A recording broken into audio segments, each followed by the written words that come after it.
Assalamualaikum warahmatullahi wabarakatuh. Alhamdulillahirabbil alamin wa Allahumma shalli wa sallim ala sayyidina Maulana Muhammadin wa ala alihi wa sahbihi asma'in amma ba'du. Keluarga besar Mubarak Food sekarang ya. Mubarak Food yang saya hormati, wabil khusus ini ada Haji Hilmi. Pulau azam saking dalam karena beliau ketika minta saya berbesar hati acara itu di rumah saya sebetulnya lewat virtual. Justru karena tawaduk beliau saya mau datang karena saya memang kangen Sunan Kudus juga karena lama gak ziarah di sandera tamu-tamu itu.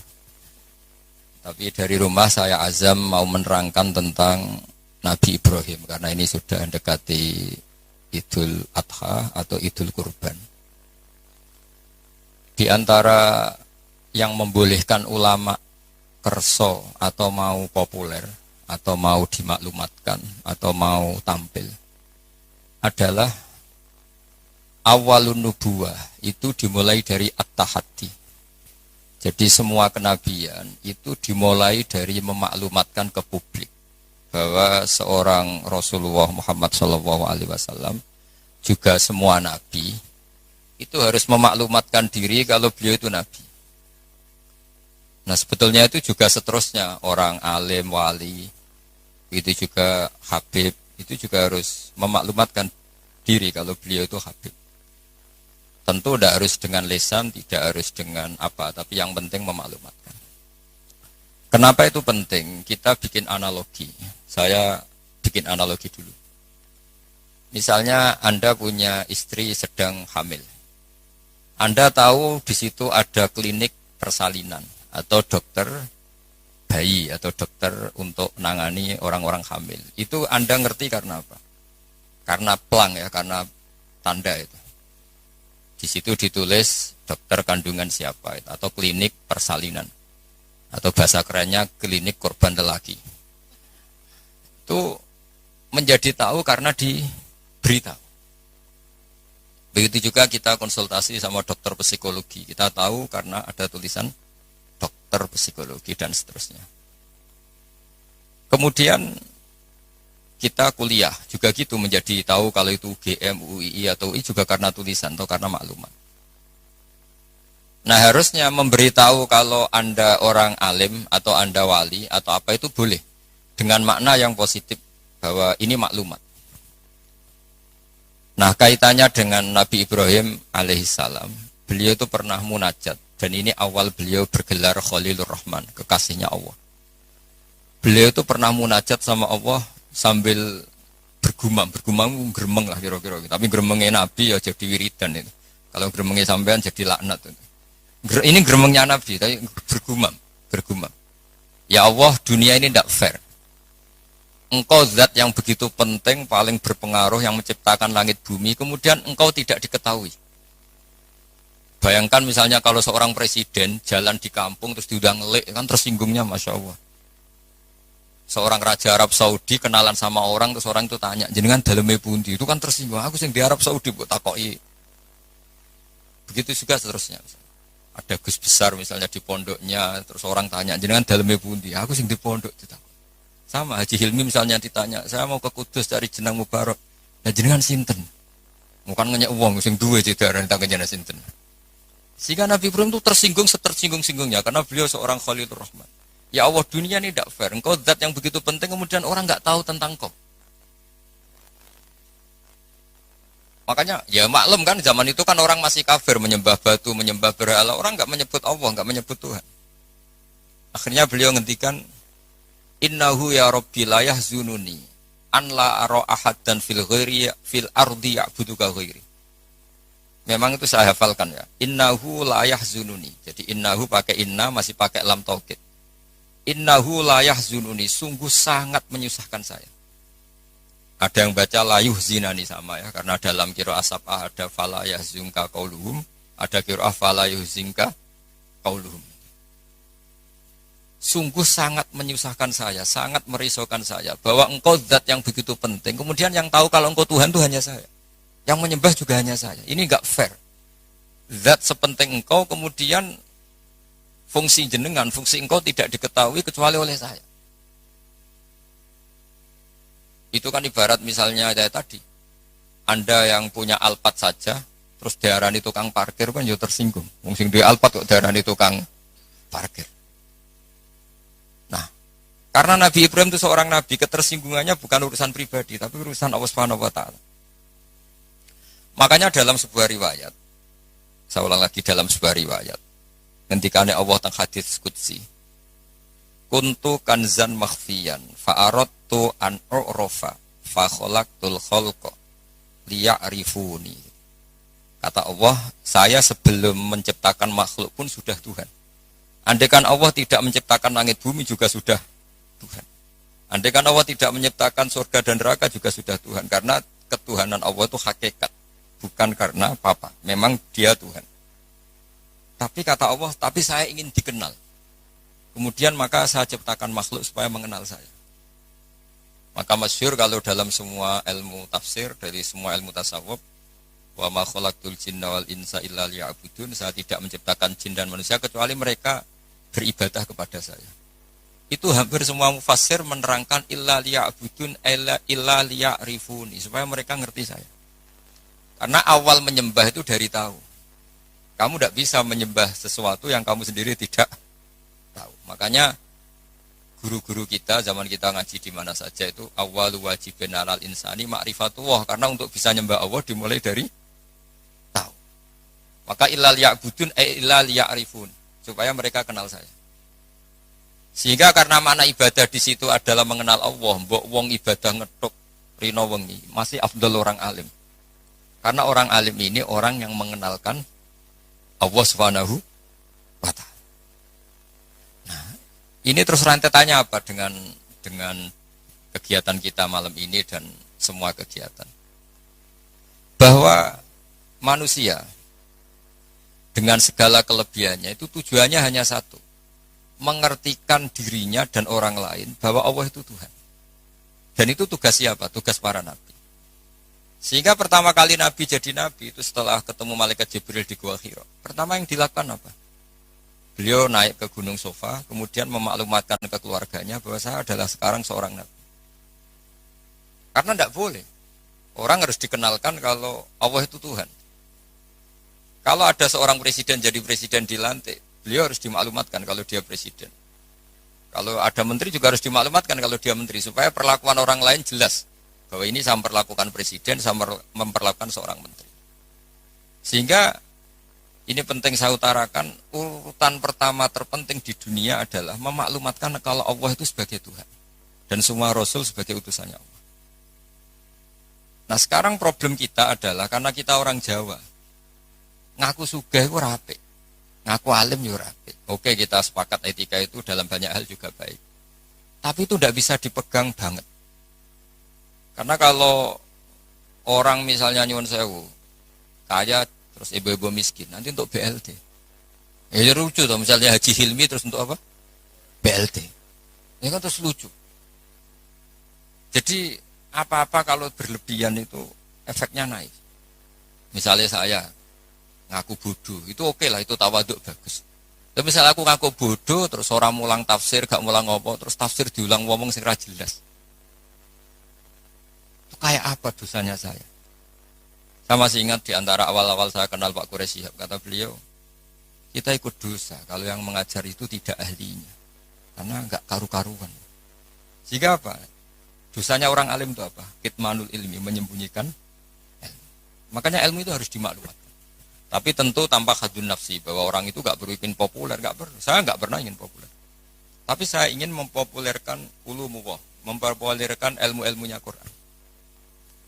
Jadi di antara sebabnya Nabi Ibrahim jadi Nabi adalah beliau pernah risau sampai punya gelar Khalilur Rahman.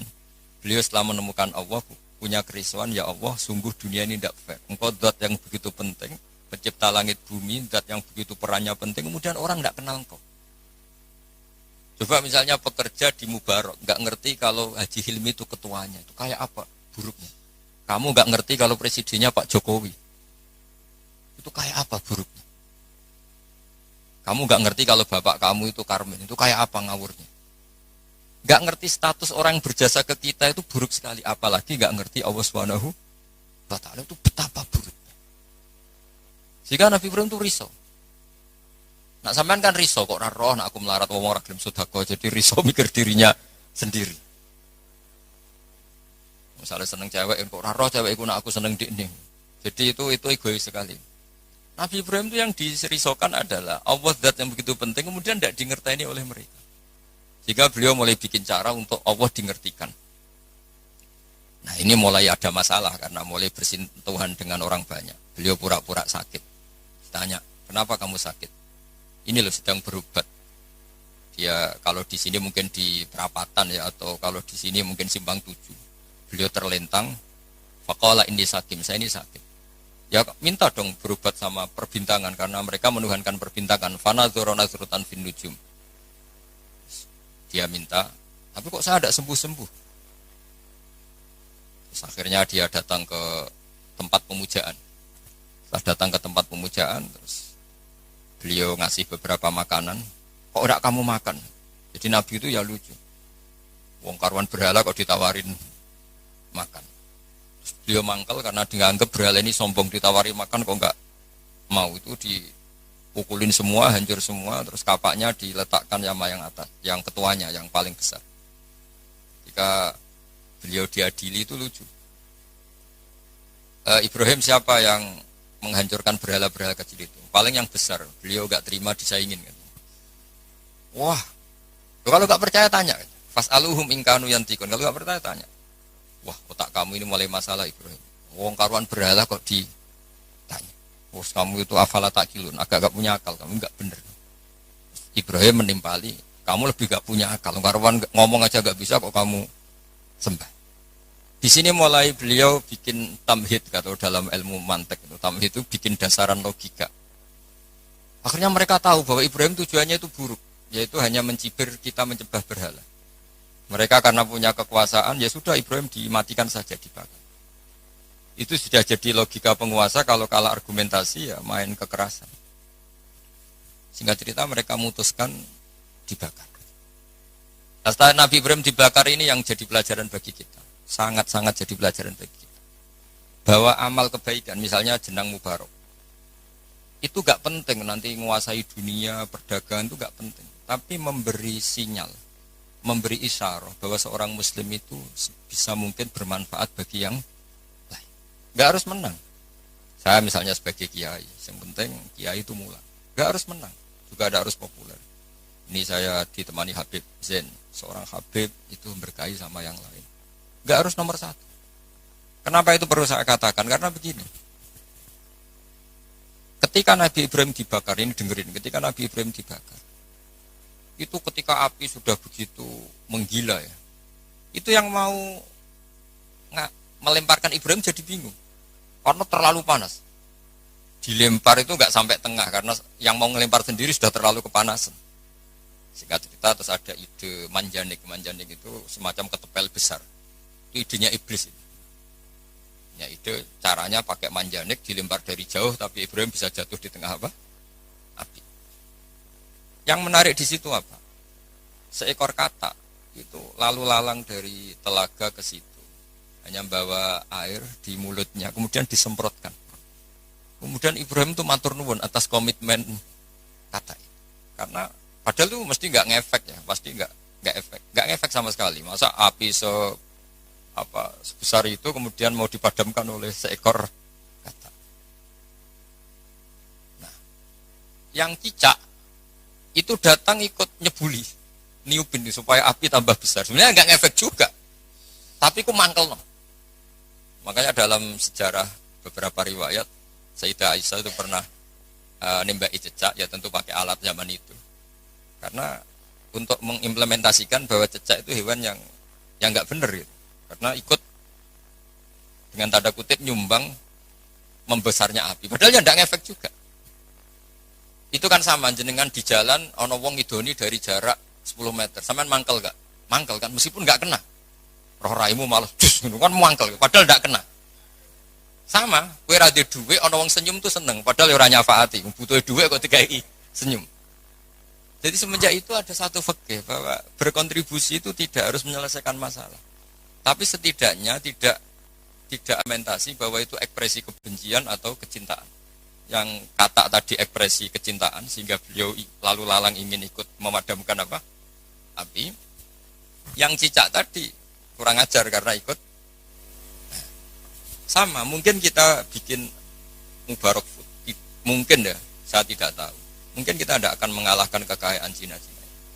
Tapi setidaknya umat Islam berlatih wira usaha sehingga lahirlah Mubarak Food yang banyak dengan bentuk yang berbeda-beda. Sehingga umat Islam berlatih menjadi aktor, bukan objek. Begitu juga saya ngiyai ngajar tafsir. Orang supaya tahu bahwa pondok-pondok Indonesia bisa menghasilkan orang alim. Begitu juga jenengan bahwa bisa nikmati gaji pertama. Bahwa orang bisa senang itu tidak harus pakai korupsi, pakai mencuri, tapi senang sejati adalah makan gajinya apa? Sendiri. Apapun kita tidak mewakili dunia, implementasi itu sesuatu yang sangat dihormati oleh Allah. Kayak Allah menghormati amalud difda.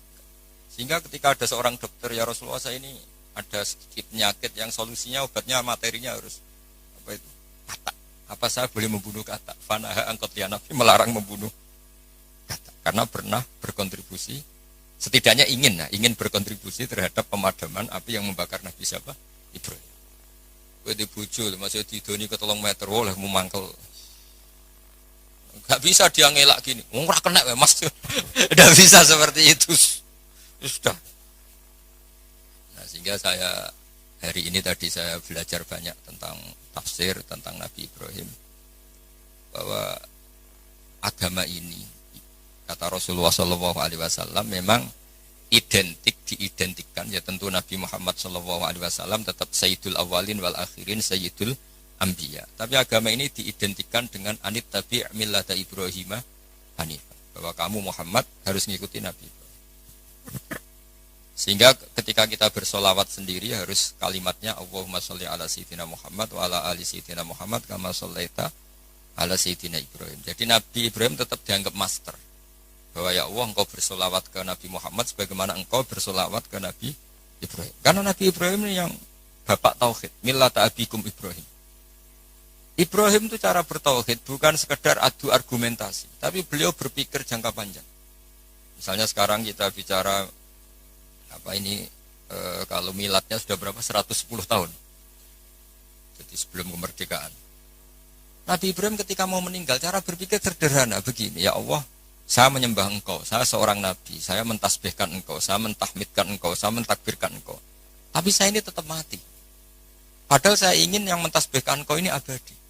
Yang mensolati, yang mengibadah solat abadi, tasbih abadi. Ini gimana ya Allah?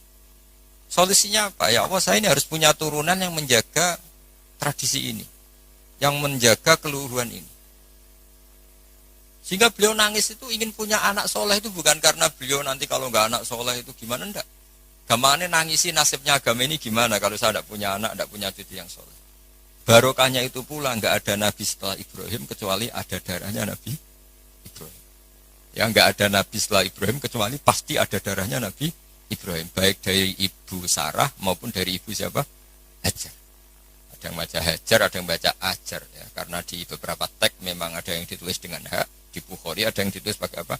Hamzah. Hajar atau apa? Ajar. Ini penting saya utarakan, penting sekali bahwa kalau Anda orang kaya yang memanfaati orang banyak, kamu ingin kaya lagi, anak kamu ingin kaya lagi, jangan niat biar anak putu kurang melarat. Tapi tradisi memanfaati orang lain biar jalan. Sama, saya juga ingin nanti anak saya alim. Tapi bukan berarti ingin anak saya terus dicucup orang, disalami template, enggak. Ingin menjaga bahwa harus ada orang alim. Nah, kenapa harus anak kandung? Padahal murid bisa. Karena manusia itu didik orang lain itu ya repot. Omah sekolah ra ketompo terus mondok. Kayak ribet ngadepi wong liya itu. Timbang ning omah nakal dititipno pondok. Ribet. Meskipun kita terima itu sebagai santri, tapi kan komitmennya beda, cara berpikir beda. Makanya didik ini bukan berarti ya tetap beda. Sehingga Nabi Zakaria ketika ditanya, kenapa engkau begitu fanatik minta anak kandung? Waladas sulbi itu anak kandung. Kata beliau, wa inni khiftul mawaliya mewaroi. Kalau orang lain mewarisi saya, itu pasti cara berpikir tidak persis-persis sama. Meskipun solehnya mungkin mirip ya, tapi tetap beda. Saya punya pengalaman. Tidak, sampean jangan terus kecil hati, saya ada anak kiai. Kesolehan itu tidak harus jadi kiai. Saya punya pengalaman, ya. Pengalaman entah buruk entah baik, terserah cara Anda menafsirkan. Kiai itu kalau betul-betul kiai itu melihat orang sholat itu senangnya Masya Allah. Melihat preman sholat itu senang. Melihat orang tobat senang. Padahal ya orang untung-untungnya di mana dia. Gak ada untungnya. Tapi karena dia dididik bahwa sholat ini cagai bumi. Apalagi kalau kiai ini sudah jadi wali. Bahwa Allah tidak menghancurkan bumi ini pertimbangannya karena masih ada yang sholat. Sementara kalau kamu itu otaknya pedagang, roh wong salat itu banyak kebutuhan sarung. Wah, nak ngono gawe sarung. Berarti tekem Cina kayak tadi. Banyak orang haji terus Cina meroduk apa? Pakaian apa? Ihram. Banyak orang wiridan terus Cina meroduksi apa? Tasbih. Tapi kalau wali itu tidak begitu cara berpikir. Jadi melihat orang salat itu, ya Allah itu luar biasa. Terus kepikiran, nyari kalimat apa yang kira-kira dengan sujud itu benar-benar plus tauhid. Akhirnya dicari-cari lah kira-kira kalimatnya subhana rabbiyal a'la bihamdi maha suci engkau yang maha luhur. Karena sekali sujud itu dia tidak benar komitmennya, bisa sujud kepada makhluk.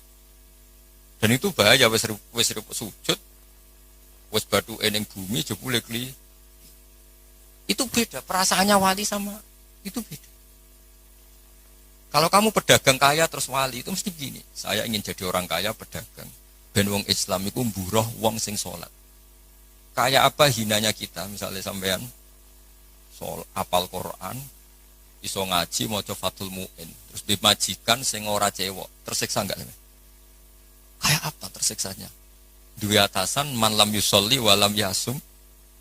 Tapi nak kowe sugih mau diniat paling kan ana santri melarat itu buruh ning aku salat, aku zakat, aku poso. Jadi solihun tahta yadi solihin wong soleh, buruh ning wong. Itu beda. Sama-sama kepengen dadi wong sugih, tapi rasanya, dan itu yang dinilai Allah. Saya kenapa ngaji di mana-mana bawa kitab? Setidaknya orang itu lebih terhormat ngaji Mbak Nawawi, kitabnya jelas. Sanad saya jelas, saya ngaji Mbah Mun, ngaji bapak saya, ngaji keluarga Kudus, keluarga Kajen. Istifadah, saya jangan ngaji betul memang sama Mbah Mun. Ya, kalau istifadah ya dari berbagai kiai. Orang itu terhormat. Jajal misalnya aku ngaji sampean ngaji ning Kudus, nggo primbon. Itu Haji Hilmi kan tersinggung, sebab piye disowan terus cerita komik. Ngono kan gak mutu kan. Yo sini-sini wong Kudus kan, wah, banyak wong Kudus kan. Jadi kalau kita pakai sanad yang baik, pakai kitab yang baik, kan yo ngregani sing diaturi. Sehingga kenapa Nabi itu mesti min ansabi qaumi, enggak ada nabi kecuali dari nasab terbaik. Enggak ada nabi kalah ganteng, semua nabi pasti yang terganteng di kaumnya. Ya terbaik nasabnya di kaumnya, karena Allah itu kepengen ngergani masyarakat. Misalnya kayak di Nabi terus keriting, pesek, ya ribet, senajan to soleh. Maka nggak ada Nabi ilamin ansabi kaumi kecuali dari nasab terbaik. Jadi kadang-kadang orang salah paham, wah ini nasab nggak penting, ya penting sekali. Justru dengan nasab ini masyarakat terhormat, punya Nabi dari kasta terbaik, dari marga terbaik, dari kultur terus wajahnya juga ajmalan nas. Makanya wa kana Rasulullah sallallahu alaihi wasallam ahsanan nasi khalqau wa khuluq. Nabi itu pasti yang paling ganteng. Enggak boleh Nabi pesek itu aja enggak boleh. Apalagi yang lain apa enggak boleh. Tapi tidak usah disebut jadi fitnah. Pokoknya enggak boleh Nabi. Kalau cucunya tapi yang ganteng. Jadi Nabi itu begitu. Saya dulu ya mikir kenapa sih Nabi harus paling ganteng, paling bernasab. Tangan-tangan ini saking baiknya Allah, karena Allah ingin selain Nabi ini orang pilihan, supaya umat ini terhormat kan. Oh senang Kang di Nabi ganteng. Yo gagah. Terus punya kultur yang baik. Kultur yang baik misalnya ditandai minimal yang kita kenal, tidak waladuz zina. Ya tidak waladuz zina. Sehingga Mbah Mun sering cerita ke saya. Kitab Madaih ini kata Mbah Mun. Kitab Madaih itu macam-macam. Ono sing khas ilmiah, yaitu arep berjanji. Ono sing khas isak bronto ning pangeran, yaitu Dibak dan Simtud Duror. Dan beliau begitu ta'aluk sama kitab berjanji, kitab Simtud Duror ya kitab Dibak. Saya kemarin baca Dibak puasa juga baca Saman perhatikan ketika ulama dulu memuji Nabi. Di antara pujian yang disebut apa? Tarakus sifah hafalam yusibhum aruhu. Kan dimulai apa? Hafizul ilahu karomatal li Muhammadin aba'ahul amjada saunal lismihi.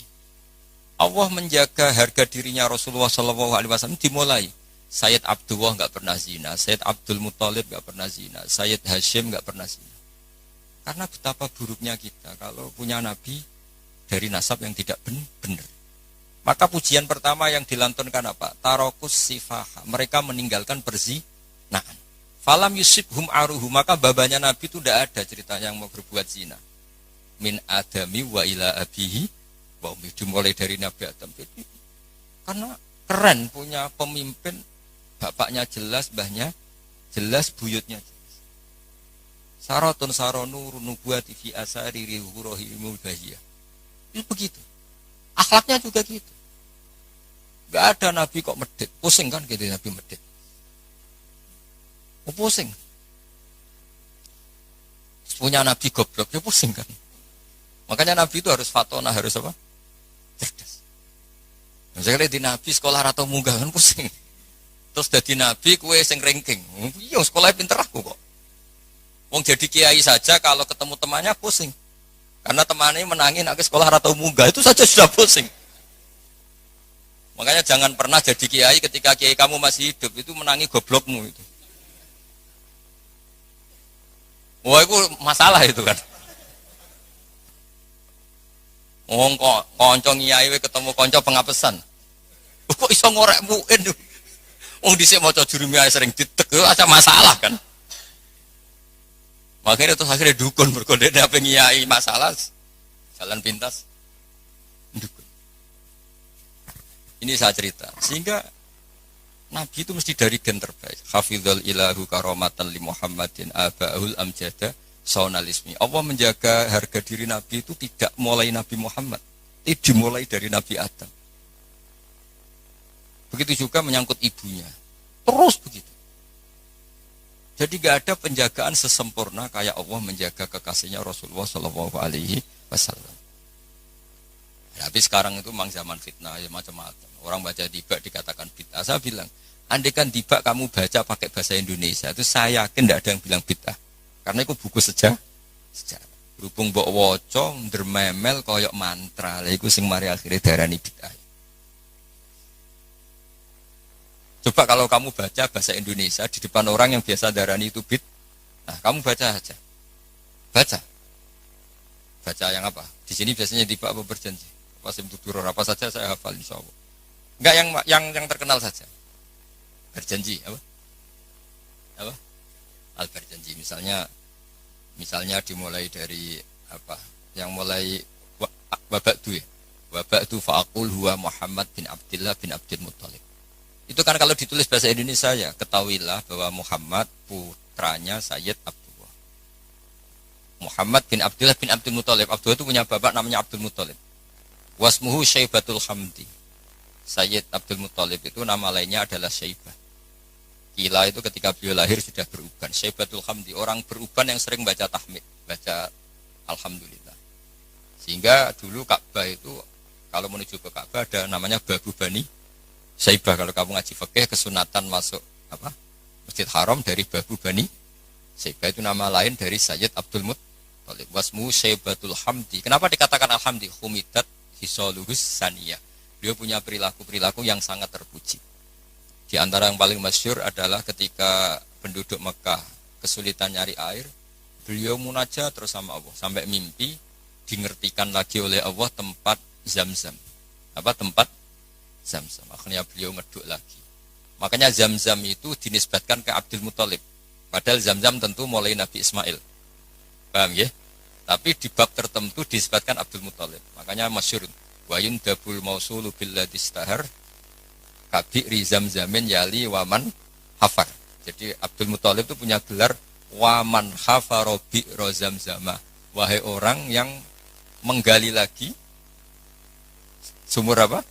Zam-Zam. Jadi beliau itu intinya itu lama sekali penduduk Mekah itu sudah kehilangan Zam-Zam. Abdul Muthalib munajat, akhirnya karena beliau min dzurriyyati Ibrahim dingertikan